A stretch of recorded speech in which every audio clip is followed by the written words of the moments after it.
menentukan diet apa yang akan kita pilih itu tetap harus konsultasikan dulu pada ahli gizi. Ketimbang kita beli gorengan di luar yang minyaknya sampai hitam itu. Semakin hitam semakin enak ya Pak. Iya. Semakin gurih ya, itu semakin gurih semakin racunnya juga banyak.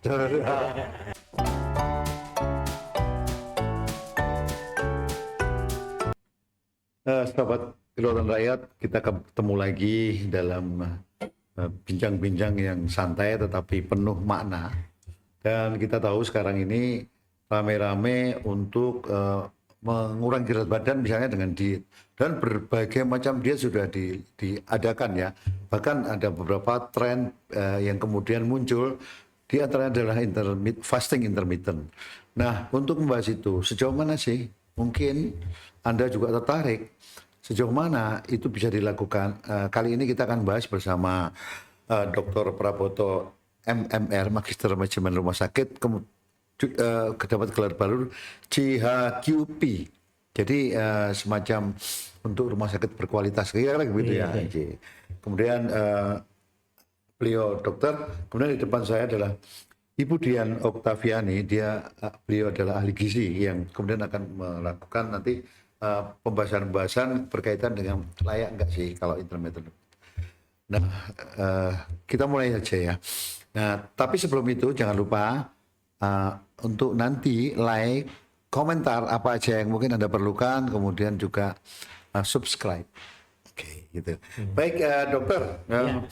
Sebenarnya kalau orang ingin diet intermittent fasting intermittent atau fasting intermittent ya? Fasting intermittent. Fasting intermittent. Itu setiap orang bisa nggak sih? Iya.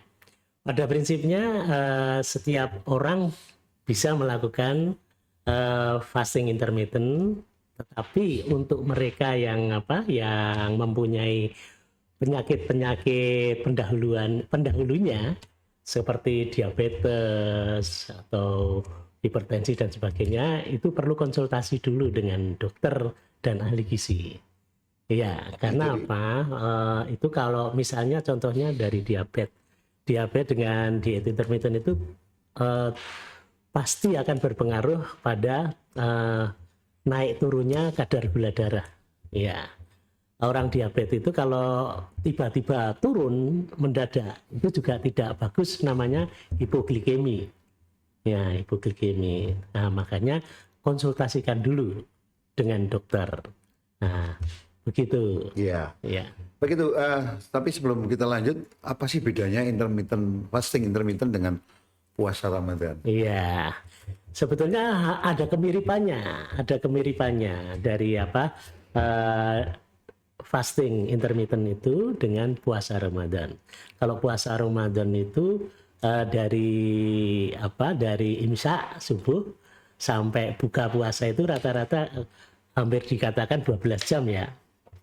12 jam itu tidak makan dan minum sama sekali. Tetapi perbedaannya di sini adalah untuk diet intermittent ini di saat puasa fasting itu masih boleh minum. Nah, minum air yang tidak mengandung kalori tentunya. Nanti apa gunanya diet intermittent tetapi minumnya jus atau teh manis, es teh, siang-siang tetap minum es teh, itu bakal tidak berhasil untuk diet intermittentnya. Itu jadi, nah itu bisa nanti akan dijelaskan oleh Mbak Budian itu terkait dengan kalau diet intermittent itu mulainya itu bagaimana dan harus berapa jam diatur waktunya. Ya, bisa kalau yang sudah sering melakukan itu bisa 16 jam, 8 jam. Perbandingannya antara puasa dengan enggak puasanya. Kalau ada yang mulai, yang ideal itu atau untuk memulai itu yang 12 jam kayak puasa itu. Tetapi yang perlu diperhatikan di sini pada fasting intermittent itu bukan hanya masalah puasanya, tetapi makannya masih boleh, tidak seperti diet yang lain. Makan biasa tetapi yang diatur waktunya. Gitu. Iya, iya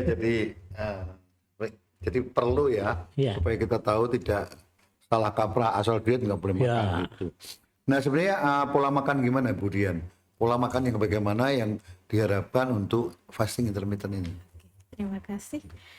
Tadi sudah dijelaskan sama Dokter Prabatan, beliau sudah menjelaskan bahwa diet bisa intermittent itu bisa dilakukan 12 jam, 12 jam puasa, 12 jam makan, kemudian ada yang 16 jam puasa, 8 jam untuk jendela makannya.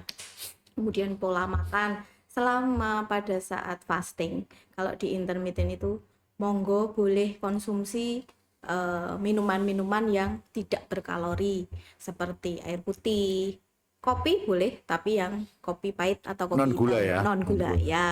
Kemudian nanti ada teh herbal juga boleh, Oh, monggo apa? boleh, tapi itu tadi tidak Tidak ada manis, gulanya. tidak ada gulanya gitu. Kemudian pada saat buka atau pada saat jendela makan, konsumsi makannya pun, pola makannya pun harus tetap sesuai dengan kaidah gizi seimbang. Kemudian tidak langsung pas jendela makan, wah langsung makan semua, boleh makan gitu.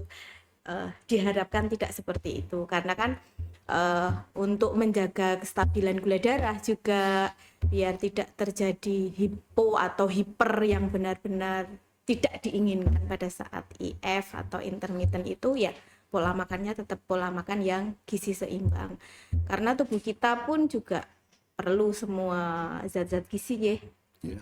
Tetap butuh karbohidrat, protein, lemak, vitamin, mineral, serat. Nah, tetap harus ada di konsumsi pada saat buka di IF tersebut. Nah, Bu Dian, Yeah. kira-kira gimana sih strategi kalau kita mengatasi lapar gitu? Jadi kadang-kadang sekian jam, aduh saya udah lapar nih gitu. Gimana caranya mengatasi itu? Kalau IF itu tetap harus disiplin waktu ya. Yang kita ingat kembali kalau IF itu bukan jenis makanannya yang pada saat yang dimakan itu, tapi bukan tapi hanya waktunya. Tadi kan sudah dijelaskan lagi bahwa diet intermittent itu beda dengan diet-diet biasa, Beda ya. konvensional itu. Kemudian kalau lapar itu tadi minum air putih pada saat fasting.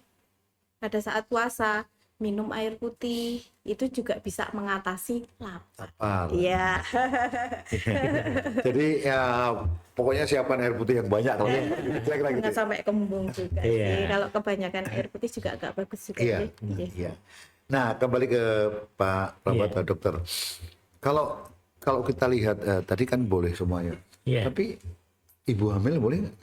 Nah, ibu hamil ini harus dikonsultasikan dengan dokter obstetrisnya dulu, karena kan dilihat berat sebelum hamil itu berapa, kemudian berat selama kehamilan itu sudah mengikuti KMS ibu hamil itu enggak grafiknya. Oh iya. Nah, kalau misalnya masih kurang, buat apa untuk diet intermittent atau fasting intermittent ini? Bahaya nanti man, bisa malnutrisi dan sebagainya. Kalau lagi hamil itu karena apa yang dikonsumsi oleh ibunya itu kan bagaimanapun juga untuk berbagi dengan janin yang dikandungnya. Kandungnya. Ya, itu sebaiknya nanti kalau sudah lahir saja kalau saya. Ya. Kalau mau sudah terlanjur, waduh, biasanya ibu habis melahirkan itu kan jadi lebih berat badannya, ya doh luar Bengkak gitu ya, biasa, membengkak. melar bengkak gitu. Nah itu boleh mengatur milih diet yang mana. Kalau yang paling nyaman ya itu tadi diet intermittent tadi, tapi juga disesuaikan kebutuhan kalorinya, proteinnya, lemaknya. Karena apa? Ibu melahirkan kan harus menyusui juga. Jadi kualitas ASI-nya juga harus terjaga dengan baik.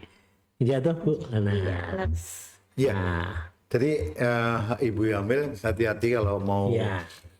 FI, IF, Ya. itu yang paling adalah konsultasi dengan dokter Ya. ya. Nah, tapi bagaimana kalau misalnya ya ibu hamil tadi sudah terbiasa, dia sudah terbiasa melakukan itu. Ini bukan terbiasa atau tidaknya, tetapi ibu hamil itu tidak egois memikirkan dirinya sendiri, tetapi juga memikirkan kebutuhan nutrisi janinnya. Nah, itu tadi, sehingga jangan sampai ibunya langsing bagus, badannya bagus, tapi anaknya malnutrisi, janinnya malnutrisi. Nanti terjadi yang namanya apa? Stunting ya. Stunting ya, bisa berdampak stunting ya. Iya. Iya. Lahirnya berat bayi dengan berat bayi lahir rendah. Oh, BBLR. berat bayi lahir rendah. Iya. Oh, BBLR. Capek antri panjang? Yuk, daftar pakai mobile JKN di Rumah Sakit Ludira Husada Tama, Yogyakarta. Langkah pertama, download mobile JKN yang sudah tersedia di Play Store. Langkah kedua, setelah mendownload aplikasi mobile JKN, masukkan data yang dibutuhkan di menu pendaftaran. Langkah ketiga, masukkan data yang sudah didaftarkan sebelumnya, lalu klik menu masuk. Langkah keempat, setelah masuk di home screen mobile JKN, klik pendaftaran pelayanan. Langkah kelima, pilih menu Vaskes rujukan tingkat lanjut. Langkah selanjutnya, klik tanggal rencana kunjungan, lalu klik dokter yang dituju. Jika data benar, klik daftar. Setelah Anda mendapatkan nomor antrian, klik check-in pada hari pelayanan min 1 jam sebelum pelayanan.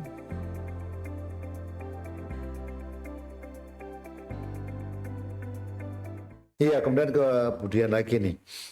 Sebenarnya tadi dikatakan bahwa cara menjaga asupan yang gizi seimbang. Gimana? Mungkin bisa diberi resep. Mungkin para sahabat kedokteran rakyat ingin tahu resepnya kayak apa sih supaya saya juga bisa menjaga itu. Oke, kalau gizi seimbang itu tetap memperhatikan karbohidrat, protein, lemak, serat, vitamin, mineral. Jadi kalau kita lihat biasa di isi piringku itu antara pembagiannya itu harus nasinya ada, tidak boleh separuh harus biasanya seperempatnya, kemudiannya lauk hewani, lauk nabati separuh, nanti sayur juga separuh. Akhirnya nanti yang paling kecil sendiri adalah yang minyak santan itu yang paling kecil gitu. Jadi tetap harus memperhatikan itu. Boleh nggak sih kalau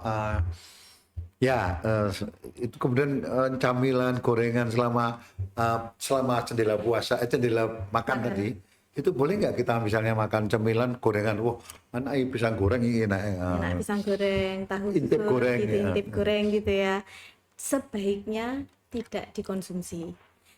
Pilih yang misalnya rebusan saja, jagung rebus, telur rebus, untuk camilan-camilan jus buah boleh. Kalau misalnya kita non sewu gigi geliginya agak ada masalah, buah di jus boleh, tapi lebih baik kalau buah itu yang diiris-iris saja, yang dipotong tanpa ada tambahan kegiatan lagi. Jadi kalau sudah dipotong ya sudah. Kalau buah sendiri itu bagaimana mengaturnya? Misalnya buah apa yang diperbanyak kira-kira supaya mungkin masyarakat juga tahu, aku memperbanyak buah. Merah, warna merah atau? Enggak, tidak. Semua buah boleh. Asal jangan durian, nanti diperbanyak. Wah, itu padahal enak itu durian. Iya. Secukupnya. Kalau seperti durian itu kan ya enaknya cuma sebentar ya Pak ya. Nah, habis itu nggak enak. Semua buah boleh dikonsumsi. Iya. Nah, iya memang menarik ya kalau kita lihat itu sekarang itu banyak camilan-camilan gitu. Menurut dokter nih, menurut dokter kira-kira kalau misalnya orang kemudian melakukan IF ya, itu hari ini nggak bisa, besok nggak bisa, terus besoknya bisa, artinya nggak rutin itu berdampak? Iya, kurang berdampak karena yang seperti puasa Ramadan, itu kan berdampak bagi kesehatan karena bisa full rutin dari selama sebulan bisa makan sahur jam berapa, bukannya jam berapa gitu. Nah, demikian juga dengan yang namanya intermittent fasting. Nah, ini juga harus kalau memang sudah diniati nawaitunya adalah mau intermittent fasting, itu juga harus pegang itu niatnya itu.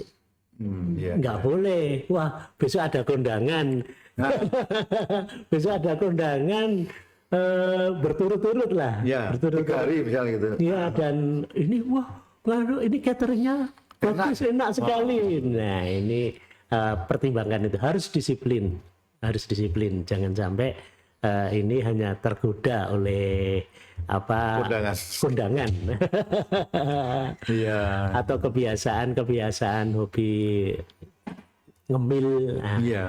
itu biasanya itu, karena kalau yang namanya ngemil itu biasanya juga sudah jadi kebiasaan saat puasa, fasting itu juga godaannya itu, misalnya biasanya ngadep kue nastar, kastengel dan sebagainya, kan banyak ibu-ibu yang kelihatannya makannya cuma dikit, tetapi cemilannya itu yang ada di samping, di depannya gitu ya, gini.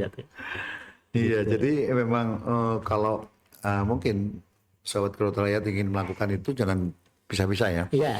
Dia harus rutin, continue, meskipun godaannya banyak. Iya. Wah, misalnya, besok aku diundang ulang tahun nih siang-siang. Luar biasa. Padahal itu Libur enak. dulu ya. Libur dulu. Nggak boleh ya, Budian. Tidak dianjurkan. Tidak dianjurkan. Tidak Karena dianjurkan. gini, Pak Okto, itu kaitannya dengan ini pengaturan secara regulasi pengeluaran asam lambung itu akan berubah. Oh. Kalau kita sudah terbiasa waktu kecil kan, Ya. waktu kita lahir bayi itu ibu kita selalu nyuapin kita pagi jam berapa, siang jam berapa, sore jam berapa. Nah, pengeluaran asam lambung itu terpola seperti itu. Akan pagi jam berapa, siang jam berapa, sore jam berapa. Akhirnya apa yang kita rasakan? Jam-jam tersebut ketika kita nggak makan, Lapar, ya? perutnya terasa lapar gitu. Nah, akhirnya kalau ini nanti hari ini intermittent fasting, besok enggak, bingung nanti. Bingung. Tubuh kita bingung pengeluaran asam lambungnya. Risikonya adalah malah justru nanti terjadi iritasi lambung, karena pada saatnya puasa tapi asam lambungnya keluarnya banyak. Nggak ada yang dicerna, akhirnya mencerna dinding lambung, Lambung ya, kena ya. iritasi. Nah, kemudian ini ada semacam kepercayaan gitu. Ya. Seseorang yang berpenyakit gula, diabetes misalnya Iya. gitu, itu harus makan pagi, harus sarapan. Padahal kan kalau intermittent kan belum tentu kan. Iya. Dia mungkin makannya jam 11 makan Iya. siang, jam 12 gitu. Iya. Gimana? Apakah itu betul tuh mitos semacam itu? Jadi sebaiknya seorang yang sudah kena diabetes itu punya alat untuk pengecek gula darah di rumah. Sebelum menentukan jam yang ditentukan mau fastingnya jam berapa, kemudian yang untuk bukunya itu jam berapa, itu bisa ditentukan dari awalnya itu dari pemeriksaan gula darah. Oh iya. Gula darah puasa kita pagi hari misalnya berapa. Kalau pagi hari pas dalam keadaan belum makan itu ternyata sudah di bawah 100 atau 70, ada kecenderungan hipoglikemi, ya jangan saat itu diambil waktu memulai puasanya. Malah jadi bisa hipoglikeminya semakin parah. Hipoglikemi itu bisa dampaknya tidak kalah hebat daripada hiperglikemi. Mungkin kalau hiperglikemi ya mungkin ngantuk-ngantuk dan sebagainya. Tapi yang namanya sel saraf atau sel otak itu paling peka terhadap kekurangan gula darah. Nah, gitu. Iya, tetapi artinya bahwa mitos itu masih mitos. Iya. Cuman kita perlu cek mana yang paling baik. Ya, menentukan kapan memulai jamnya. Iya. Ya. Kemudian ke Budian. Gimana caranya? Misalnya saya belum pernah melakukan IF ya. Nah, saya ingin memulai. Gimana cara yang terbaik, tips-tips yang terbaik menurut Budian? Oke. Tujuannya apa dulu? IF tujuannya apa? IF satu tentu menurunkan berat badan. Begitu ya kan begitu ya. Kira-kira begitu ya. Iya. Kemudian yang kedua mungkin juga kadang-kadang berpenyakit itu ya, Iya. penyakit itu supaya dia mungkin dia punya penyakit gula yang justru dengan hal itu tuh bisa turun. Misalnya begitu. Bu. Oh gitu. Oke. Yang pertama, pilihlah jendela makan yang paling aman. Yang paling aman itu 12-12. 12. Ya, paling aman. Jadi misalnya jam 6 sampai jam 6 ya. Ya. Jam 6 Sore, pagi aja. pagi. Pagi. Itu bisa pun dilakukan dengan yang punya MAH atau yang punya diabetes tadi ya, seperti tadi yang dianjurkan Dokter Prabata bahwa harus punya cek gula darah dulu. Iya. Itu pun bisa dilakukan 12 jendela makannya nanti setelah jam 6 sore puasa aja. Jadi jam 6 iya. paginya jendela makan sampai jam 6 6 sore, kemudian iya. setelah jam 6 sore Tidak sampai, makan. Oh. gitu. Tapi bagus nggak kalau ada yang memulai misalnya justru jam 6 atau 7 malam, sampai kan itu malam nggak mungkin makan. Iya. Baru jam 7 setelah itu makan. Boleh Ada apa perbedaan ada nggak? kalau perbedaannya sama 12 juga kan 12. 12 juga, yang penting jamnya 12 nanti mau jam 7 puasa, nanti jam 7 lagi buka, itu boleh, nggak apa-apa, nggak masalah. Jam 6 pun juga boleh, nggak apa-apa. Nggak yang paling aman ya untuk yang tipsnya pertama itu. Yang kedua tetap kalau misalnya sudah menyediakan menu, biar kita pada saat buka itu jendela makan kita, pada saat jendela makan kita buka tidak tergoda dengan yang lain. Jadi harus benar-benar di planning. Oh, ini hari pertama tuh makannya nanti ini. Nanti hari kedua seperti ini. Dan jangan tergoda dengan makanan yang sangat-sangat menggiurkan. Biasanya makanan yang menggiurkan itu yang Misalnya banyak lemaknya, gorengan-gorengan. bakso tuh banyak lemak nggak bakso? Bakso kalau ada tetelan-tetelannya itu. Oh iya. Tuh. Kalau misalnya pun makan bakso dianjurkan dagingnya atau bulut-bulutnya itu bikin sendiri aja. Oh. Nah, kan jadi kita tahu Bulut-bulutnya. takarannya, baksonya yang bulut-bulut. Iya bulut-bulutnya itu. Iya. Gitu. Terus padahal bakso itu enak itu. Enak sekali. Yang enak itu kalau yang berbau-bau lemak itu. Oh iya. Iya. Gurih ya, Lebih gurih. Gurih itu ya. Kita soto lemak ya. Nah, soto lemak, bakso tetelan gitu nggih. Sate keronyos itu. Keronyos nggih. Itu lemak semua kan? Iya, lemak semua. Wah kita bicarakan makanan jadi lapar. Kita jam makan siang ini. Iya. Baik kembali Pak Dokter nih. Iya. Ya kalau kita lihat ya bahwa sekarang ini trennya ke sana ya. Kalau kemudian misalnya diet-diet yang lain selain intermittent tuh sekarang apa sih yang trennya yang terbaik? Iya, diet berdasarkan rendah kalori ya toh. Biasanya yang paling banyak itu yang menakutkan. Kalau masyarakat kesadaran untuk mengurangi kalori itu sudah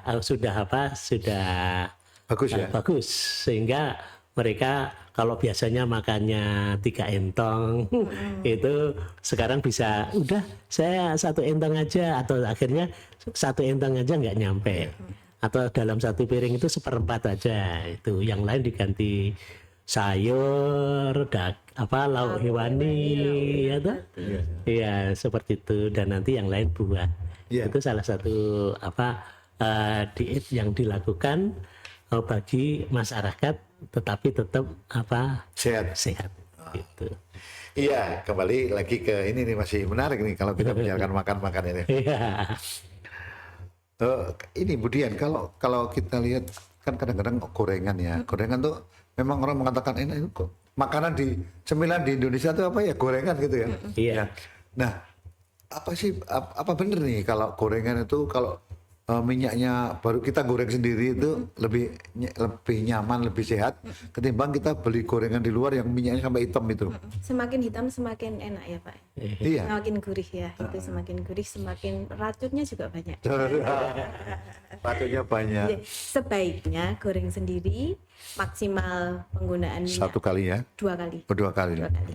2 kali itu sudah harus dibuang. Tapi biasanya ibu-ibu Eman-eman. eman-eman. Ini masih bagus kok, masih bening kok. Masih bening. Nah, terus nanti masih buat goreng gereh. Oh, nanti masih buat sambal. Sambel. Nah, Dikucurkan. dikucurkan itu. Iya, sahabat keluarga rakyat, menarik ya tadi kita bicara tentang IF atau intermittent fasting gitu. Dan ternyata banyak yang ada yang menarik, yang artinya kalau kita makan itu harus apa dan dimulai dari mana. Tadi sudah dijelaskan oleh para ahli kita yang menjadi tamu kita hari ini. Nah, barangkali ada pesan-pesan untuk publik gitu, untuk warga, untuk sahabat kelautan rakyat yang ingin memulai atau sehat, monggo Iya. Pak Dokter. Jadi untuk menentukan diet apa yang akan kita pilih itu tetap harus konsultasikan dulu pada ahli gizi. Sama pertama dengan tentukan konsultasikan dengan dokter untuk apa? Untuk mendapat arahan untuk medical check up dulu. Jangan sampai salah dalam menentukan memilih diet. Ya, jangan salah. Nah, kalau sudah itu konsultan dengan ahli gizi. Nanti yang akan tahu ahli gizi itu hebat, tahu berapa gram daging itu kandungannya berapa, apa proteinnya, lemaknya, itu yang tahu hanya ahli gizi ya. Misalnya nasi mau 1/4 piring atau setengah itu kandungan kalorinya berapa, itu ahli gizi. Maka kita ngikut aja. Kalau kita sudah konsultasi ke ahli gizi, ikuti dengan disiplin. Nah, nanti bisa secara rutin kontrol ke ahli gizinya. Nah, nanti kalau misalnya sekarang udah penentuan mau start untuk apa? Untuk diet, melakukan diet, nanti kontrol idealnya berapa untuk mengontrol keberhasilan dietnya itu. Biasanya 3 bulan, dokter. 3 bulan. 3 bulan. Kontrol ke ahli gizi lagi. Ya, gitu. Saran saya. Ya baik, itu kemudian kemudian barangkali ada pesan-pesan yang tentang tadi makanan itu kepada sobat kelautan rakyat. Intermittent fasting kita tadi ya, intermittent fasting itu adalah metode yang metode yang bisa dilakukan oleh semua orang yang sehat, asalkan tetap mempertimbangkan pola makan gizi seimbang, disiplin waktu, kemudian harus kesehatannya pun tetap harus seimbang, dalam arti harus sehat untuk melakukan diet IF tersebut. Nah, ya, baik itu sobat kelautan rakyat, saya kira tadi sudah jelas ya. Kalau Anda memulai harus konsultasi dokter dulu, apalagi Anda yang punya penyakit diabetes atau mungkin ibu hamil, konsultasi dulu. Nah, kemudian tadi sudah jelaskan juga diet yang memungkinkan oleh dari ahli gizi, jangan lupa harus kontrol ahli gizi. Baik itu, dan mudah-mudahan obrolan kita kali ini bermanfaat, mudah-mudahan semuanya sehat. Nah, Amin. terima kasih. Terima kasih. Terima kasih.